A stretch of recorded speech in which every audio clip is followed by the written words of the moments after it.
More Riemann sums, but it's still good reviewing for us. Um,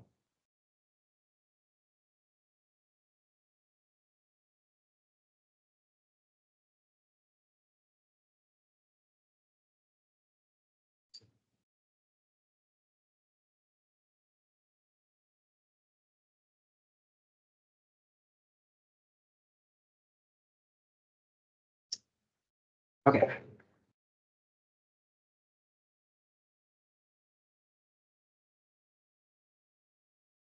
All right, a sand pit is being filled with sand whose height at any time t is given by a differentiable function, h of t, with domain between 0 and 12 minutes. So let h prime be the differentiable function representing the rate at which the height of sand grows in inches per minute. So it is known that h prime is increasing in its entirety of its domain.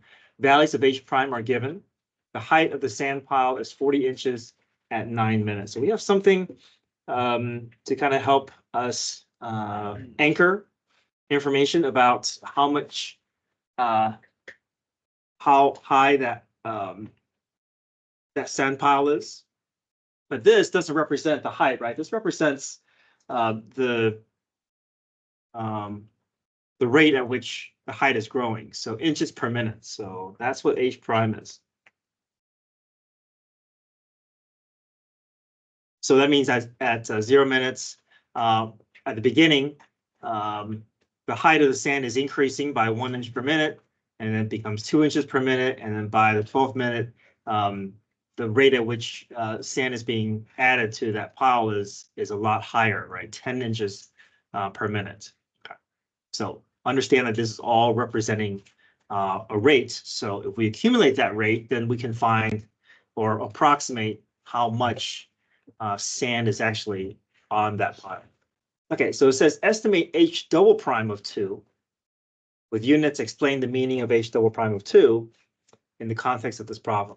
So h double prime of 2, this is asking for the what of h prime. So we may say derivative, but another word for derivative is what? Slope, right? Rate of change or slope. Okay, so it's curvature too, right? I'm sorry? It's a curvature too, right? Double. Maybe not in this problem. Yeah, well, that's right. Well, the curvature would be the rate of slope, which would be curvature. But here in the context of this problem, this is just the rate of change of h prime. So what if we want to do slope, and if we want it to be as accurate as possible, what would you do to approximate h double prime of 2?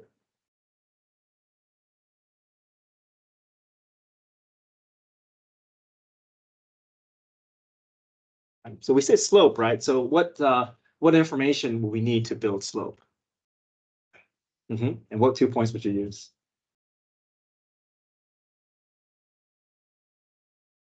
Zero and 12. Well, 0 and 12 is a way to do approximation, but is there a better approximation? Because we want to find the rate of change at 2. So the closer we are to 2, the better our approximation. 1 and 3, 5. Yes, this is acceptable, but what's a better one than that? You mean these two? Better than that. 1, 2, 3, 5.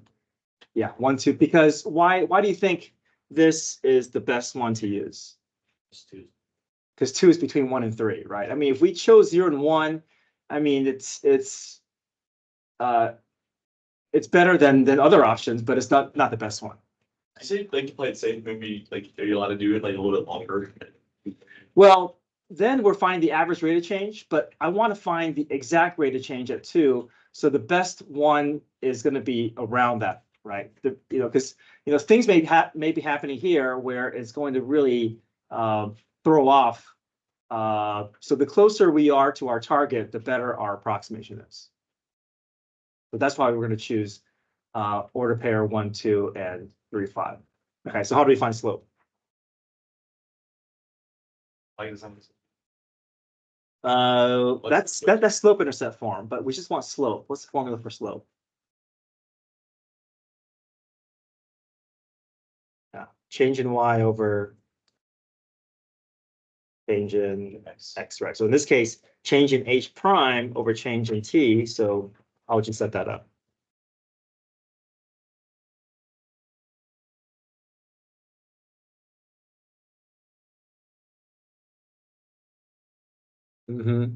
Yeah.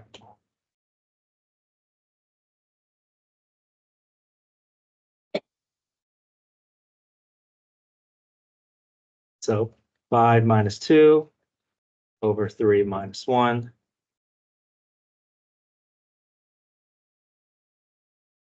The t's always gonna represent x. That's right. He's always going to represent x. Okay, what's our unit of measure here? Yeah, so it's we know that h prime is inches per minute, but we're also dividing by time, so it's inches per minute, which we can say is inches per minute squared. All right, context. How can we say this in a way where we can describe this appropriately in the proper context of this problem?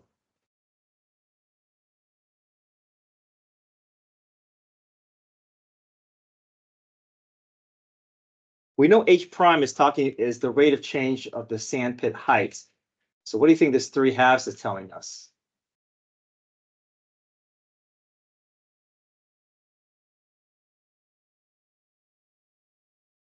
Yeah, the rate of that sandpit is increasing, right? We want to be able to indicate, if you want to indicate rate of a rate, you want to say that the rate is increasing or the rate is decreasing or the rate is changing. We don't want to use words like acceleration. It doesn't quite fit the context of this problem.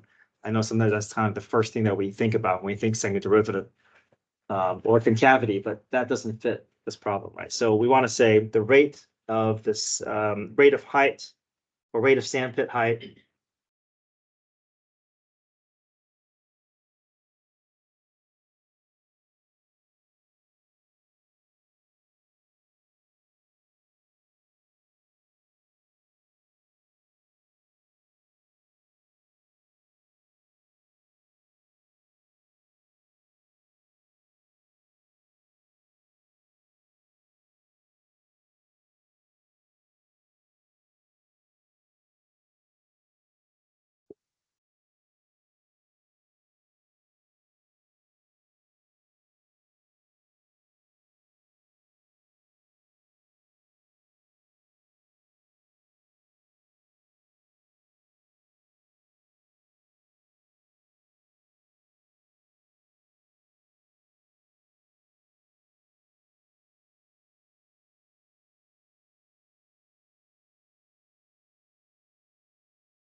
Okay, part B. Use the right Riemann sum with subintervals in the table to approximate the integral from 0 to 12 of h prime. With units, explain the meaning of the integral from 0 to 12 of h prime in the context of this problem. So let's do Riemann sums here. So we know that the integral from 0 to 12 of h prime of t dt is equal to, or is approximated by. Okay, so write Riemann sum. So we want to find the width and height, right? Add up the areas of our rectangles here.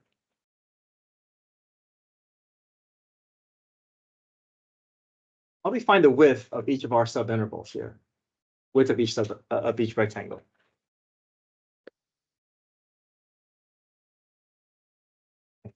First rectangle has a width of what?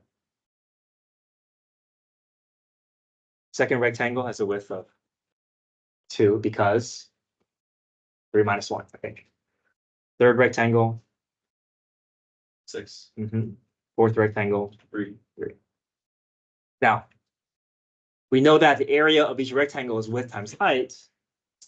The width of the first rectangle is 1. What is the height of the first rectangle?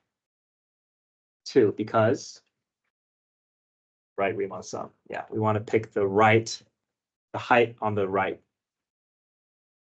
Okay, so first rectangle, 1 times 2. Second rectangle, 2 times 5. third rectangle. And last rectangle.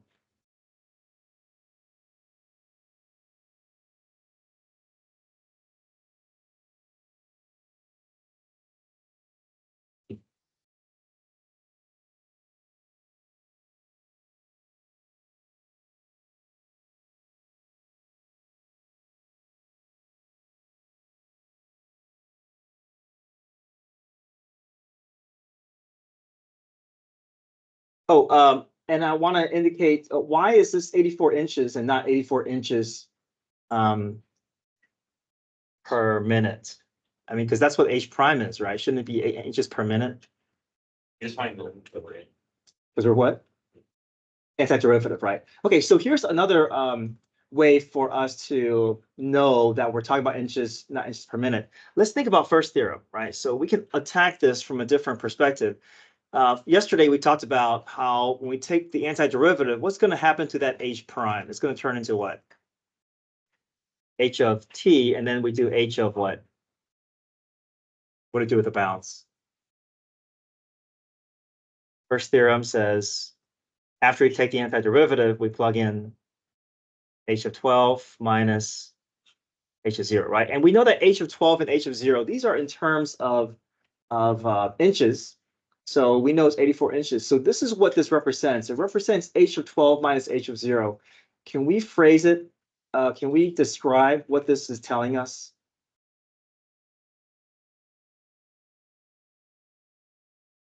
So let's talk about this for a moment. H of 12, what does h of 12 represent? Yeah, it's the amount of sand or the height of that sand pit 12 minutes in. And h of 0 is what? Yep. So what's h of 12 minus h of 0 going to tell us?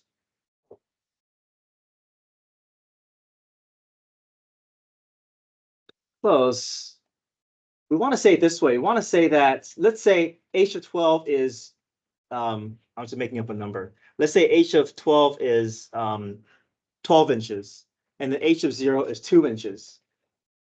What is 12 minus 2 going to give us? What information is that going to give us? And what will that 10 represent in this problem? Yeah, it's change in height, right? It's the change in height between the starting and the end time. Yeah.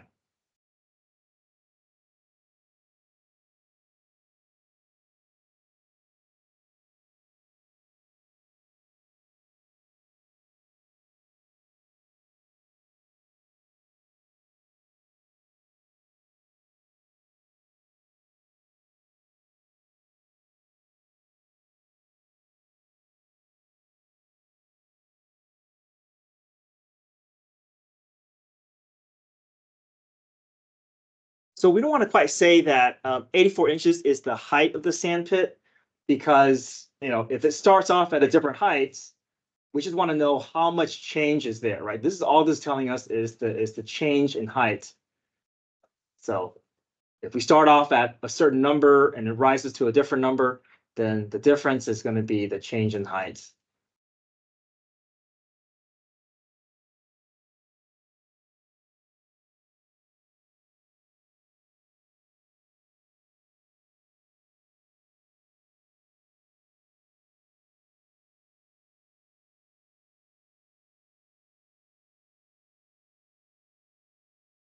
Okay, part D, including the units, evaluate the definite integral from 0 to 9 of h double prime. So we're going to basically apply it the same way. What is h double prime going to turn into? H prime of, and then plug in 9, right? So h prime of 9 minus, yeah. So we're just applying first theorem here.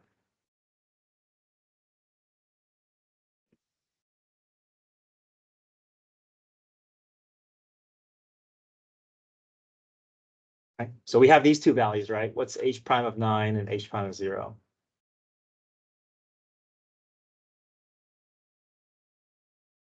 So they will tell out 7 minus 1. And then what's the units going to be? Yeah, this is h prime, right? So h prime is inches per minute.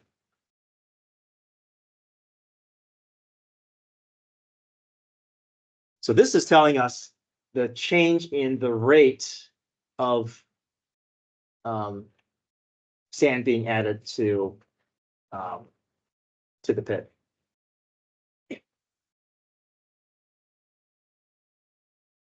So this is telling us that between the 0 and 9th minute, the rate at which sand is being added to the pile is increasing by 6 inches per minute. So over this 9-minute period, that rate is going to keep increasing by this amount. It's just per minute, not square because of the. Because it's h prime, right? It's h prime. H double prime be inches per minute squared. But once you take the antiderivative, we know that first theorem is going to change that h double prime to h prime.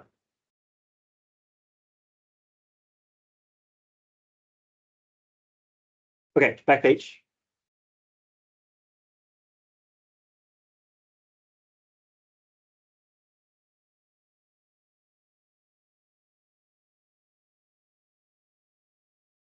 Part E, write the equation of the line tangent to the graph of h of t at t equals 9. Use this tangent line to approximate h of 10. And is this an over approximation or under approximation? So one thing at a time here, we want to build the equation of a tangent line. So we did this yesterday. What information do we need if we want to build tangent line equation? Point and slope. Okay, so at t equals 9, so we can we have order pair at t equals 9, right? What order pair do we have at 9? Good. So we're talking about h of t, right? And we do have something that we can use. So we know that h of 9 is equal to 40. So my order pair is 9, 40.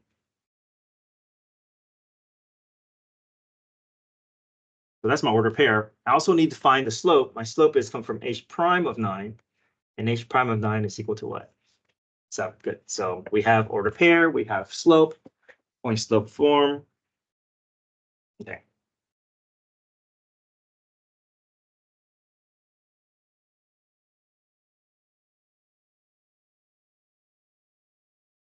Now, in the past, I mean, equation tangent line is this, right? But instead of x and y, what are our variables? For x, we're going to use what? T. And then for y, we're going to use what's the variable instead of y?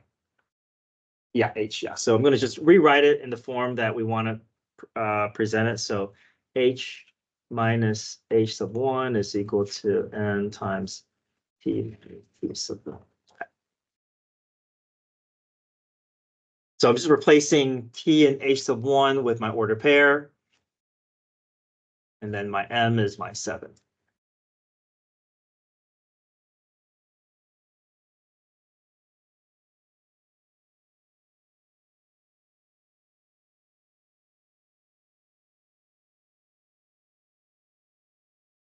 Okay, so here's my tangent line equation. I'm going to build this first.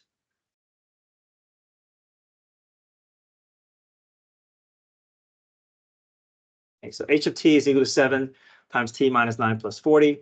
So now we want to use this to approximate h of 10. So now I'm going to replace, this is kind of like my decimal, like linear approximation, but it's not a decimal, it's a whole number. But essentially, this is linear approximation, right? You take your tangent line equation, you take whatever number that you want to approximate, so then you enter this in for your tangent line equation.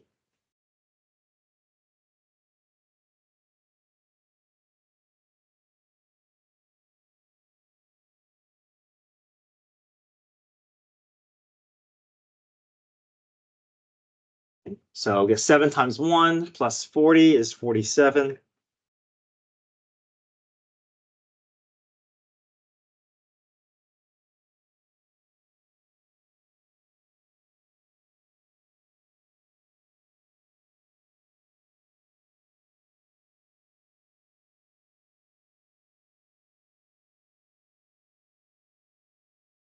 Okay, next up, is this an over approximation or under approximation of the true value of h of 10? So it depends on if our graph is concave up or concave down, right? If it's concave up, then any approximation that we get on our tangent line is going to be under approximating the actual value.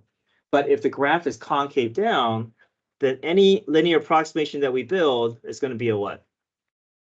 Over approximation, right? So is there anything about this problem that tells us the concavity of our H graph?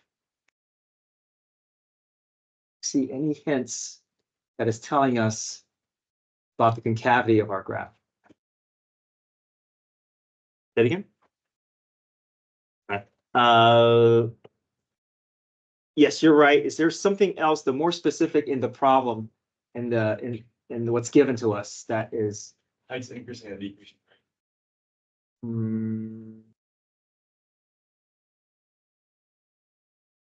think it's the opposite. What do you see? You see a statement in the problem that is giving us a true idea of what our concavity is. There it is. H prime is increasing. What is that telling us?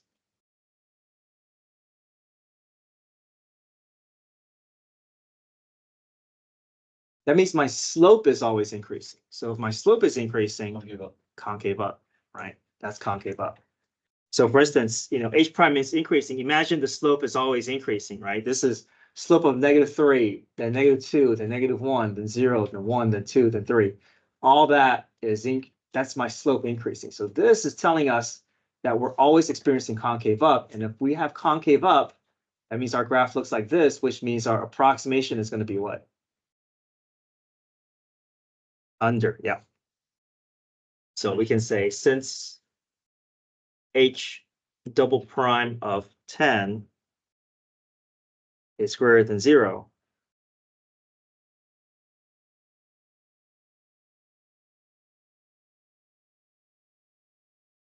sorry, my bad. Let me read that again. We had that statement here. Since H prime of t is increasing,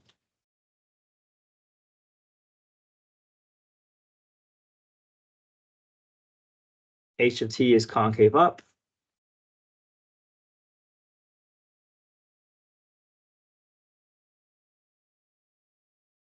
And linear approximation value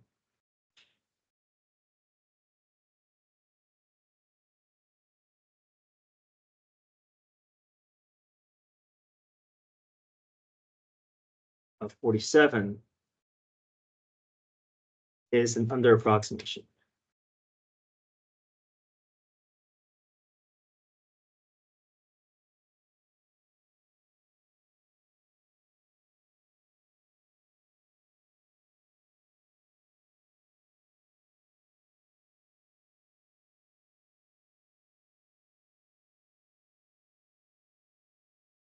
Okay, so since H prime of t is increasing, our graph is concave up.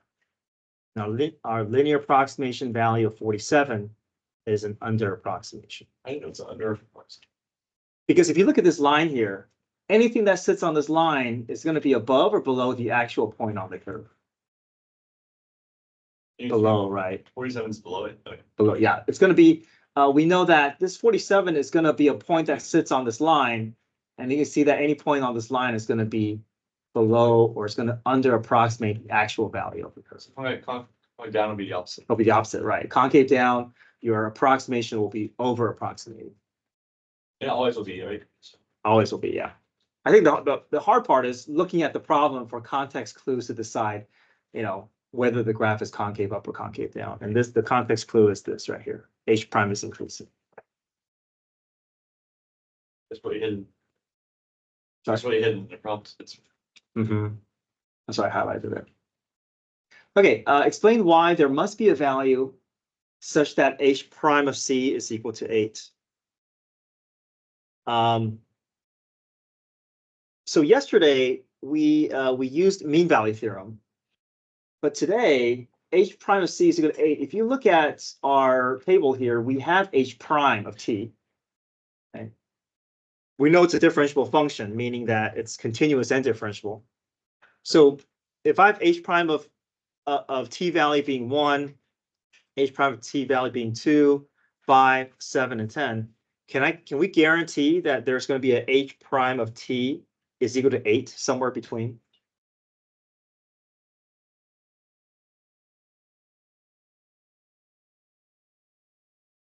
Why is that?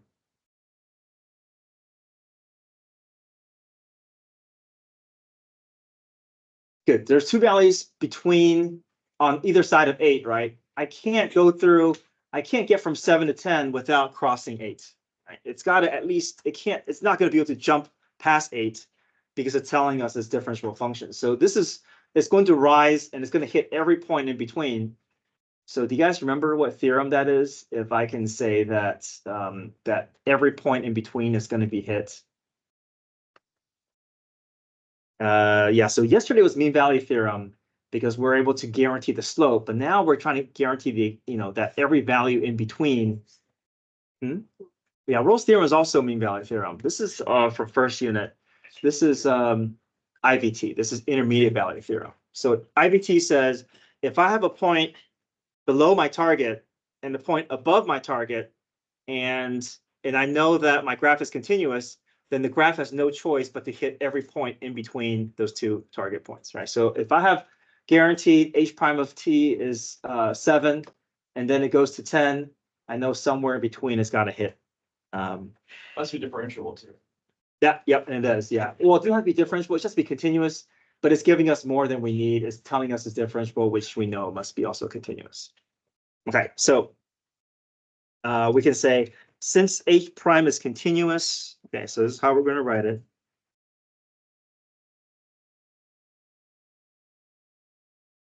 There's multiple ways of writing it. This is just one way to write it.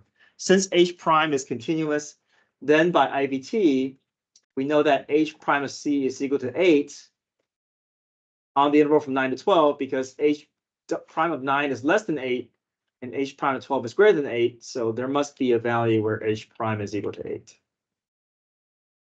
Yeah, IVT is a little bit, I mean, it makes sense. It's easy to understand, but it's a little messy to put it into words. But we basically are saying, okay, if I know that I got a point below my target and a point above my target, and there are no skips, it's got to hit my target somewhere in between.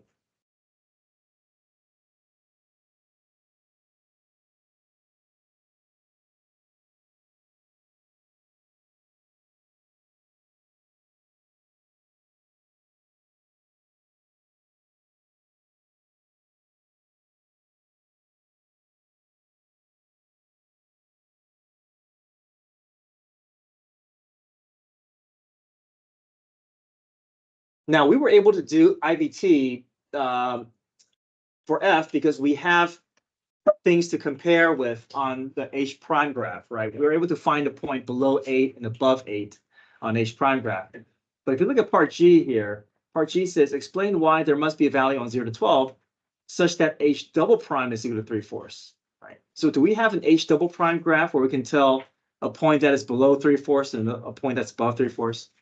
We don't, right? But we do have an H prime. So because of that H prime to H double prime relationship, this is not going to be IVT. This is going to be what? So this one is, we're not going to be able to guarantee a point because we don't have H double prime to work with. But we do have H prime and H double prime has a slope relationship. So if I want to guarantee a slope, what can we use? That's mean value theorem, right? So there's that distinction between the two theorems here. If I want to guarantee a point and I can see the table in front of me and I can see the graph in front of me, then I'll use IVT. But if I can't see the graph in front of me and I'm trying to guarantee a slope, then mean value theorem is going to be a better fit. Okay, so mean value theorem says I'm going to find the slope between the endpoints of H prime between 0 and 12, find that slope, and if I can get that slope to match 3/4, then I know that this slope is going to be guaranteed to live somewhere along that H prime. Okay, so we pick the points that they tell us. We know h prime of 0 is 1. We know that h prime of 12 is 10 from the table. And then we just do change in h prime over the change in time. And this fraction gets us down to 3/4. So that matches. So by mean value theorem, there exists a c, or in other words, there's exists an x on that interval where the slope of my h prime is going to be guaranteed to be 3/4, which means we can guarantee a h double prime of c at 3/4.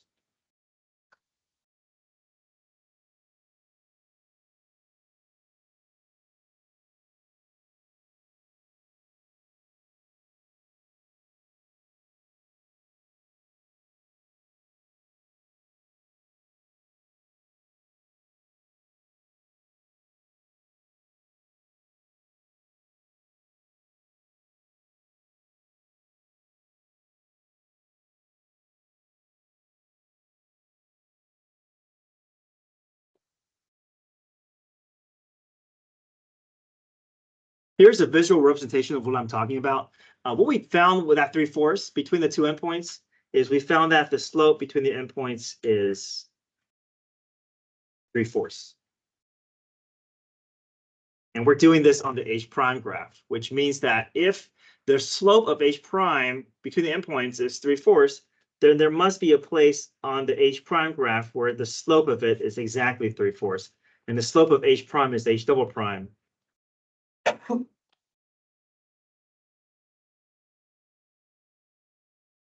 So we found this information, which means that we can conclude that this must occur somewhere between.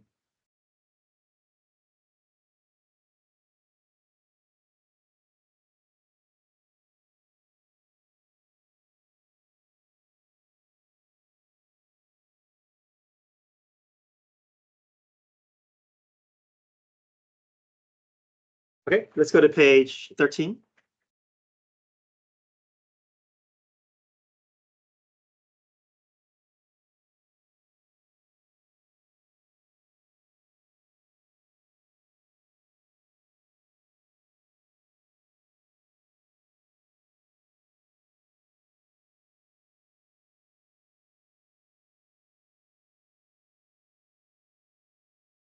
So this is more similar to what we were seeing yesterday here. We got table of values, we got a graph of h, we have f of x.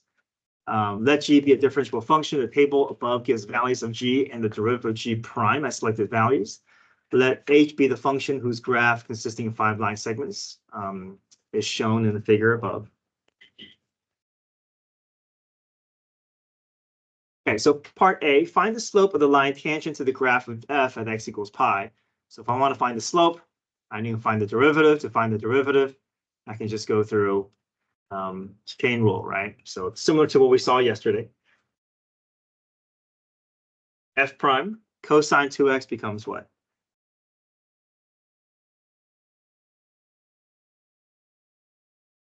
Cosine of u becomes, yeah, negative sine of 2x times 2. Okay. E to the sine x becomes, e to the u becomes e to the u times u prime. So u prime is the exponent's derivative. Sine x becomes cosine x. All right, replace every x with pi.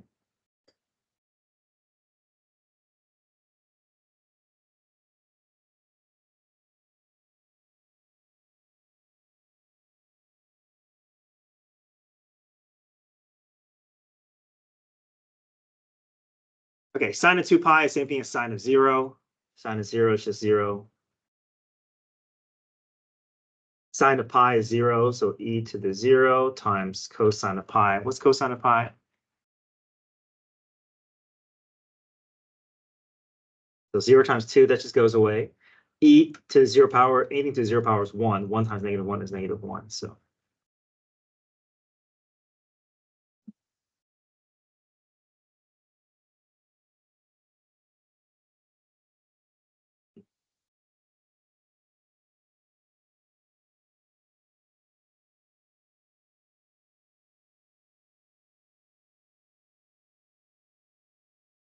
Part B, k of x equals h of f of x. Find k prime of pi. This is similar to yesterday. What rule can we use to find the derivative?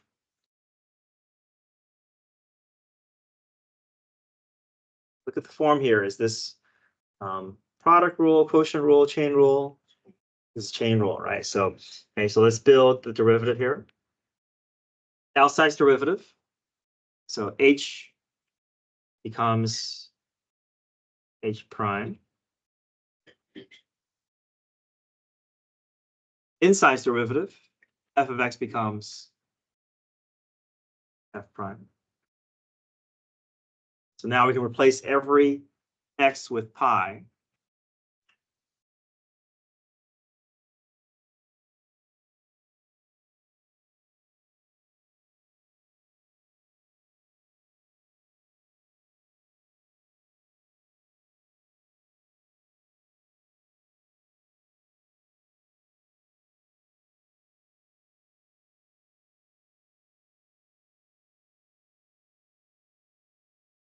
Okay, which we can't do all this in one step, so we got to break it up into multiple steps here. What's an easy thing to find first?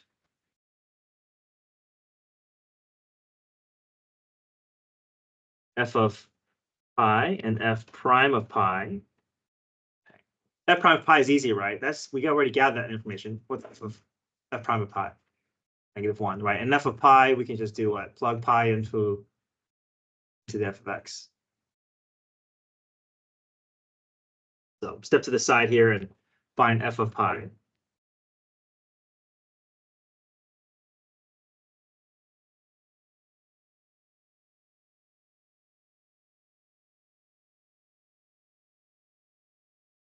Right, cosine 2 pi, same thing as cosine 0, which is 1, plus e to the 0, which is 1, so 1 plus 1.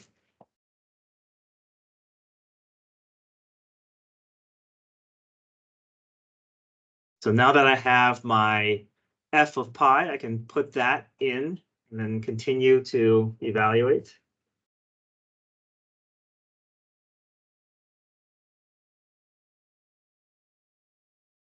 And I replace f prime of pi with -1. So there's one more piece to do. That's h prime of 2. H prime of 2, that's referring to the graph here.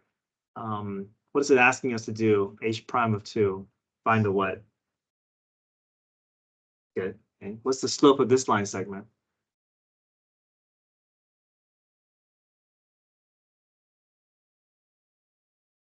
-3. Close. Yeah, so it's rise over 1. So down 1 over 3, so -1/3.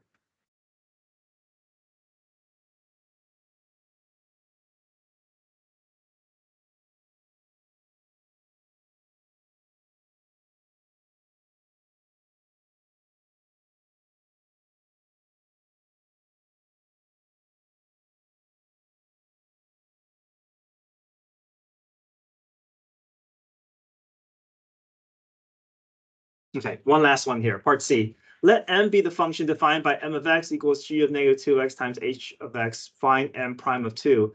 So we definitely have to evaluate the derivative at a point, but first let's find the derivative. To find the derivative, look at how m of x is set up.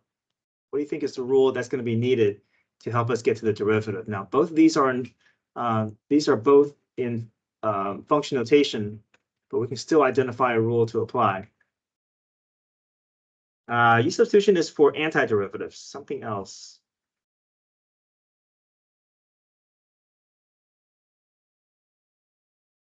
Okay, there's a hint, multiplied by Product rule. product rule. And then within product rule, there's something else that's going on here. We got to do a little bit of what with that g of -2x? Chain rule. There's a function within a function here. Okay, so let's build m prime of x first. So I'll call this the f, I'll call this the g.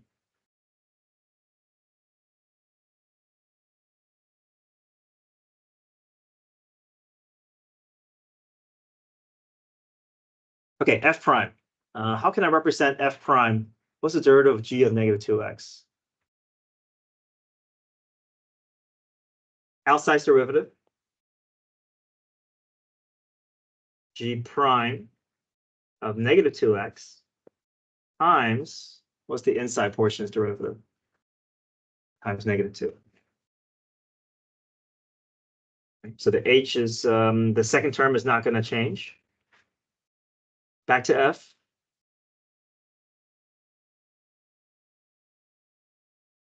What's the derivative of h of x?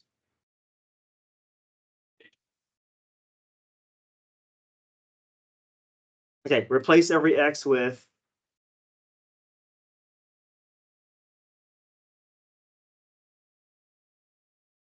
two, yeah. And then we're going to use the table as well as the graph to help us fill out the rest of this. All right, so your homework is to finish 13, 14, and I'll check pages 11 through 14 tomorrow.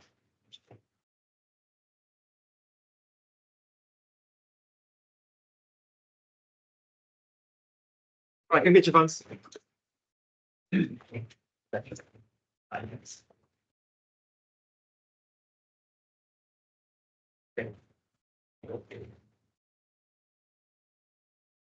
Thanks.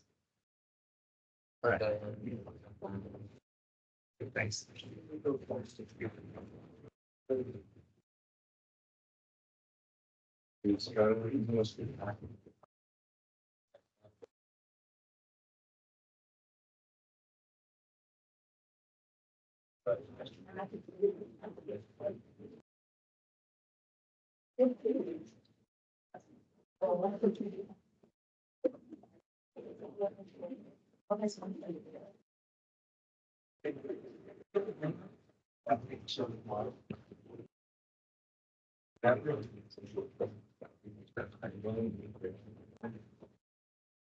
Are you excited to see? Huh? Are you doing today? Good. How are you? And I got waitlist for these between me. Oh, you Like, did? But it's like very short waitlist. It's like 1 to 2 positions. You can't see people per instrument. Okay. So if someone decides not to go there, I have a pretty good shot. Okay. How long have to wait? You don't know. No, we don't know. Could be all the way up to like May 1st or something. Your second option is Florida State? Florida State. And then- Northwest. And you got into both. Yeah. Good. 3 main ones. At least you got weight. I mean, Yeah. there's still hope. I don't know, every combined play, Georgia's the best one for you. What I do. Mm. When I start digging in. Also, we get a scholarship hopefully. Yeah, that's true. Hope is a big factor. I don't want to lose hope, you know? Yeah, It's true. right after class, we had